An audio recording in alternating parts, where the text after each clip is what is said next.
Rajampet Telugu Desam party కార్యాలయంలో media సమావేశంలో మాట్లాడుతున్న Rajampet Telugu Desam party assembly in charge Sugavasi Balasubrahmanyam Telugu Desam party పరిపాలన గాల్లోకి వచ్చి 2 నెలలు పూర్తవుతోంది. గెలిచినామా ఓడినామా అనే విషయం కాకుండా ఎన్నికల్లో ప్రజలకు ఇచ్చిన హామీలను నెరవేర్చే దిశగా తెలుగుదేశం పార్టీ ఉంది. రాజంపేట నియోజకవర్గానికి జిల్లా రావాలన్నా, మెడికల్ కాలేజ్ రావాలన్నా, ప్రజల జీవన ప్రమాణాలు మారాలన్నా తాగునీరు, సాగునీరు ముఖ్యమైనవి. అన్నమయ్య డ్యాం 2001 సంవత్సరంలో నిర్మించారు. ఈ డ్యాం కెపాసిటీ 2.4 టీఎంసీలుగా ఉన్న డ్యాం ని 10 టీఎంసీల కెపాసిటీకి పెంచేదానికి కేంద్ర జల సంఘాల నుండి పరిశీలించి రాజంపేట పరిసరాల ప్రాంతాల ప్రజలకు త్రాగునీరు, సాగునీరు పుష్కలంగా అందే విధంగా తెలుగుదేశం పార్టీ కృషి చేస్తోంది.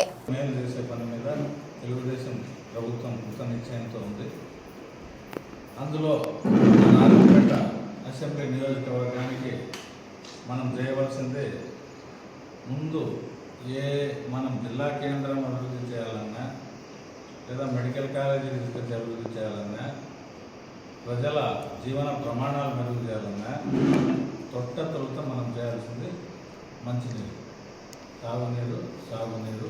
ఈ 2 చేస్తే మిగతా వాటికి మనం చేసేదానికి కూడా సులభంగా ఉంటుంది. అందులో భాగంగా మనం అన్నమయ్య ప్రాజెక్టు గురించి ప్రజలకు హామీ ఇవ్వడం జరిగింది. దానికి కట్టుబడిన ప్రభుత్వం దాని మీద దృష్టి సారించింది.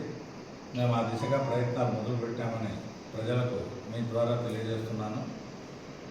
అన్నమయ్య ప్రాజెక్టు విషయానికి వస్తే 2001 సంవత్సరంలో ప్రాజెక్టు నిర్మాణం పూర్తయి దాదాపుగా 20 సంవత్సరాల పాటు ఆ ప్రాజెక్టు పనిచేసింది. ఆ ప్రాజెక్టు ఇంచుమించు 3 సంవత్సరాలకు ఒకసారి ఫుల్ అవుతూ ఉండేది.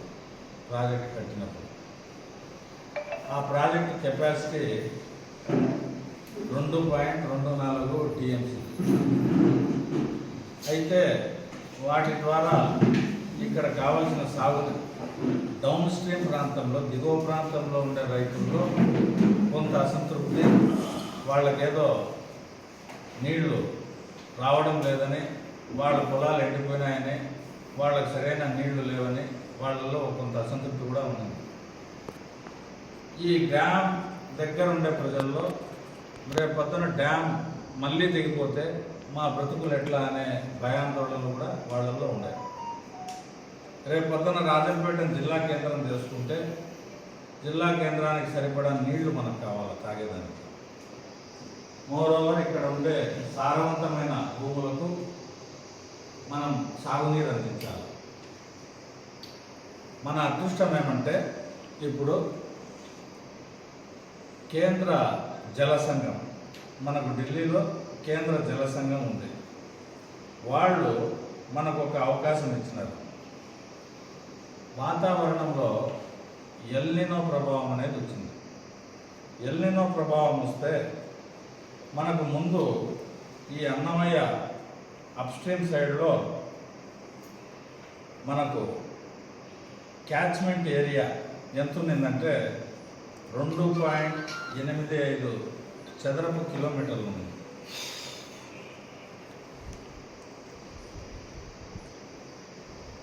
స్పిల్వే 85 lakhs కెపాసిటీతో మనకు స్పిల్వే ఉండింది ఈ అన్నమయ్య డ్యామ్.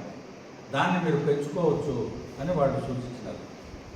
వాతావరణంలో ఎల్నినో ప్రభావం కారణంగా వర్షాలు పెరిగినాయి కాబట్టి భవిష్యత్తులో అన్నమయ్య డ్యామ్ మనం కడితే వచ్చి చేరే నీరు మరింత ఎక్కువగా ఉంటుంది. మరింత ఎక్కువగా ఉన్నప్పుడు మనం గేట్లు పెంచుకోవాలంటే మన కెపాసిటీని 2.85 లక్షల నుంచి 8.23 లక్షలకు పెంచుకోమని మనకు మెట్రలాజికల్ డిపార్ట్మెంటు న్యూఢిల్లీ వాళ్ళు మనకు సలహా ఇచ్చినారు. అది మనకు కలిసి వచ్చిన అంశం. ఇప్పుడు ఎట్లా ప్రాజెక్ట్ కట్టేదానికి ఇన్వెస్టిగేషన్ జరుగుతూ ఉంది. ఆ ఇన్వెస్టిగేషన్లో దీన్ని జోడించి మనం కెపాసిటీని 2.24 నుంచి వీలైతే 10 టీఎంసీల వరకు, లేదా 9 అయినా కావచ్చు, 11 అయినా కావచ్చు, ఇంచుమించు 10 వరకు మనం కెపాసిటీని తీసుకొని పోతే ఎక్కువ వరదలు వచ్చినప్పుడు ఎక్కువ గేట్లు ఎక్కువ నీరు నిల్వ ఉన్నప్పుడు ఎక్కువ గేట్లు ఎత్తే అవకాశం ఉండాలి కాబట్టి